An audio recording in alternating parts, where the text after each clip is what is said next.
صحیح حدیث سے ثابت ہے کہ حضرت محمد صلی اللہ تعالی علیہ وآلہ واصحابہ وسلم نے فرمایا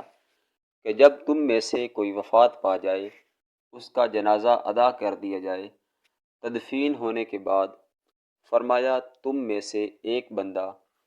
اس کی قبر کے سرہانے کھڑا ہو جائے، پھر فرمایا کہ اس قبر والے کا نام لے کر اسے بلانا ہے، یعنی جو فوت ہو گیا اسے بلانا ہے جس کی تدفین کر دی گئی، اور ساتھ ہی اس کی امی کا نام بھی لینا ہے، صرف اسے نہیں بلکہ اس کی امی کا نام بھی ساتھ لینا ہے۔ مثلا ایک بندے کا نام خالد ہے اور اس کی امی کا نام زینب ہے، تو اسے اس طرح بلانا ہے، یا خالد ابن زینب، اے خالد زینب کے بیٹے۔ حضرت محمد صلی اللہ علیہ وآلہ وسلم فرماتے ہیں جب تم پہلی بار اسے بلاؤ گے تو وہ قبر میں سنے گا مگر جواب نہیں دے گا، تو تم اسے دوبارہ بلاؤ، اسے اس کے نام سے دوبارہ پکارو، یا خالد ابن زینب، اے خالد زینب کے بیٹے۔ اب کی بار وہ اپنی قبر میں سیدھا ہو کر بیٹھ جائے گا۔ سرکار فرماتے ہیں تیسری بار پھر اسے پکارو، یا خالد ابن زینب، اے خالد زینب کے بیٹے۔ سرکار فرماتے ہیں اب کی بار وہ بول بھی پڑے گا،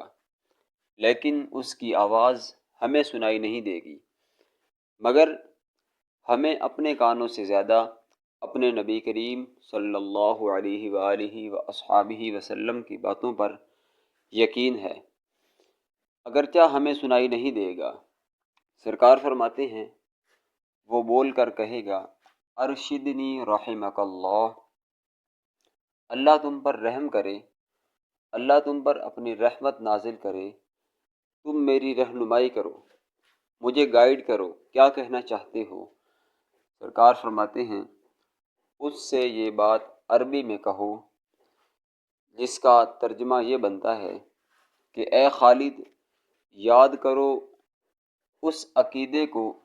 جس پر رہتے ہوئے تمہاری جان نکلی ہے، اس عقیدے کو یاد کرو جو عقیدہ تم نے کبھی بیچا نہیں، یعنی تو نے ساری زندگی اللہ تعالیٰ کو وحدہ لا شریک مانا ہے، تو نے ساری زندگی حضرت محمد صلی اللہ علیہ وآلہ وسلم کو آخری نبی اور رسول مانا ہے، تو نے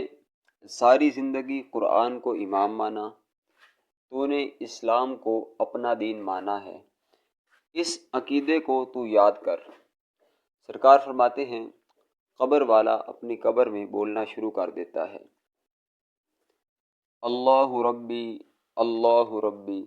اللہ ربی، اللہ میرا رب ہے، اللہ میرا رب ہے، محمد النبی جی، محمد میرے نبی ہیں۔ ابھی وہ اپنی قبر میں یہ ورد کر رہا ہوتا ہے کہ ادھر سے منکر نکیر آ جاتے ہیں، وہ آ کر دیکھتے ہیں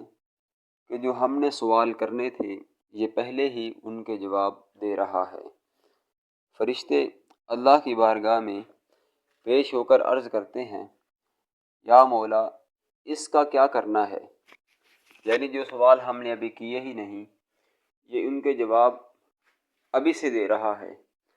اللہ تعالیٰ فرماتے ہیں اس سے کچھ پوچھنے کی ضرورت نہیں، اس سے کوئی سوال کرنے کی ضرورت نہیں، بلکہ اس کی قبر میں جنت کا دروازہ کھول دو۔ صحابہ کرام علیہم الرضوان نے پوچھا، یا رسول اللہ صلی اللہ علیہ وسلم، اگر اس کی امی کے نام کا پتہ نہ ہو تو کس نام سے اسے پکارنا ہے؟